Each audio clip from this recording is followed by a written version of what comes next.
Bueno, ahora vamos a revisar los supuestos teóricos, las bases sobre la cual surge la pedagogía dialéctica. Como todo, debemos tener una base pedagógica, una base psicológica, una base sociológica y en el fondo una base filosófica. Aquí lógicamente vamos a rastrear sobre todo nada más a partir de la sociológica, aunque van implícitos ya desde el nombre de dialéctica, una postura de tipo filosófico que sería la dialéctica. Entonces aquí, en primer lugar, ¿en qué nos basamos para los supuestos? Porque esta pedagogía dialéctica, como se dice, no lo inventa todo, como ninguna teoría puede inventarlo todo, sino que se va apoyando en cosas que ya otros fueron encontrando y simplemente lo que se va haciendo es tratarle de dar coherencia, unidad a las partes teóricas, porque no necesariamente se ajustan desde el principio en todo.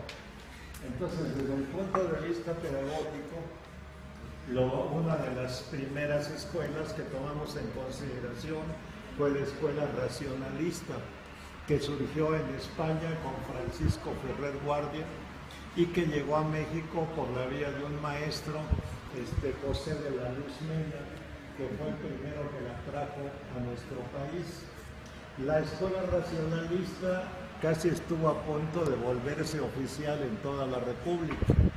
Fue oficial primero en Yucatán, donde el maestro José de la Luz Mena inició su trayectoria.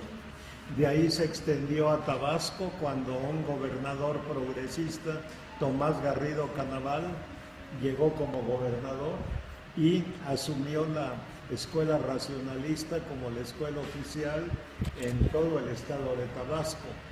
Y así se fue extendiendo por la costa del Atlántico, pasando por Veracruz y Tamaulipas, y llegó al Distrito Federal vía la Casa del Obrero Mundial y los demás organismos que defendían los intereses de los obreros.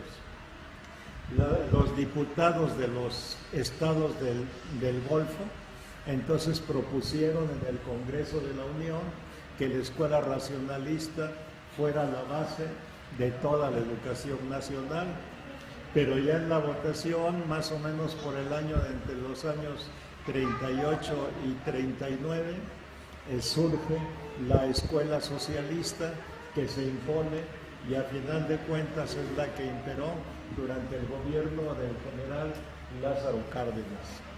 Otra de las bases de las fuentes que inspiraron la pedagogía dialéctica fue la escuela rural mexicana, que empezó a llegar una vez que triunfó la revolución de 1910-1917 y que se proponía sobre todo llevar educación a los sectores que nunca la habían tenido, porque en el régimen porfirista, si bien había escuelas de tipo público, la mayor parte se concentraban en las grandes ciudades y en el campo la educación prácticamente no existía. Por eso cuando triunfa la Revolución Mexicana, casi el 80% de la población mexicana es rural y es analfabeta. Porfirio Díaz inició una escuela rural pero muy rudimentaria, que se le conoció así en términos coloquiales como la escuela del peor es nada, es decir, porque era mejor algo a que los campesinos no tuvieran la mínima educación. Y esa escuela rural del régimen porfirista sobre todo impulsó que los niños aprendieran a leer, a escribir y los rudimentos del cálculo, pero no una educación integral. Cuando triunfa la Revolución Mexicana, entonces llegan nuevas gentes como José Vasconcelos, Moisés Sáenz, Rafael Ramírez y muchos otros maestros y pedagogos más que influenciados por la teoría de la Revolución Mexicana, entonces empiezan a promover la escuela rural. Ahí es donde también no hay maestros para la escuela rural, porque los maestros que salían de las normales de entonces preferían quedarse a trabajar en las ciudades, porque ahí podían seguir estudiando, ahí tenían mejores sueldos, mejores condiciones de vida.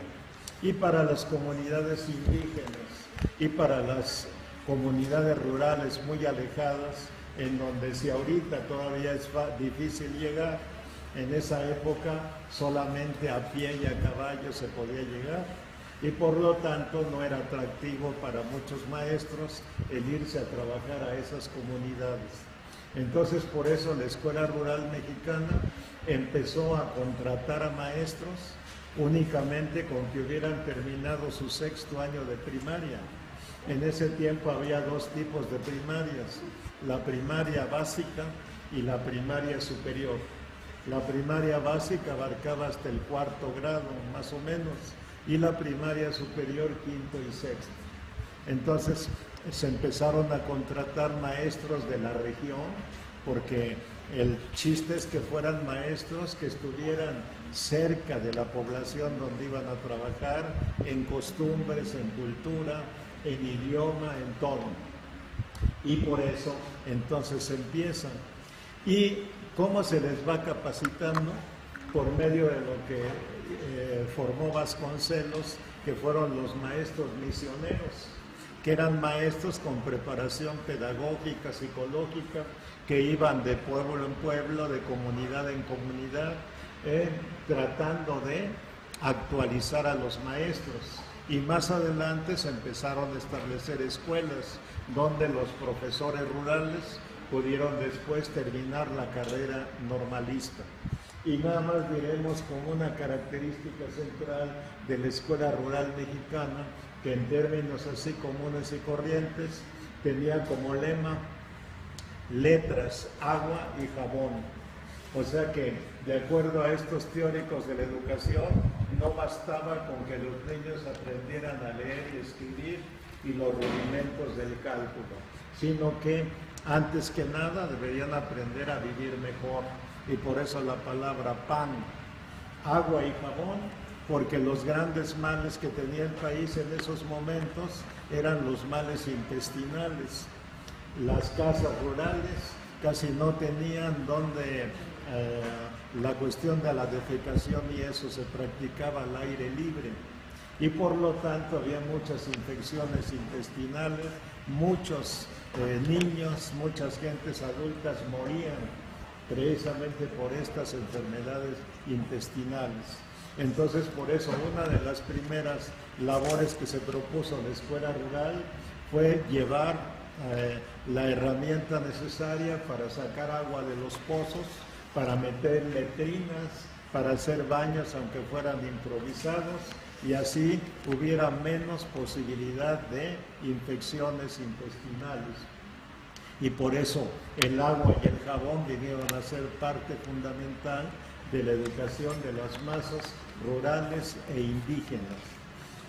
Bueno, otro de los supuestos fue la escuela racionalista, perdón, aquí se volvió a repetir, la volví a repetir así, porque no es eso.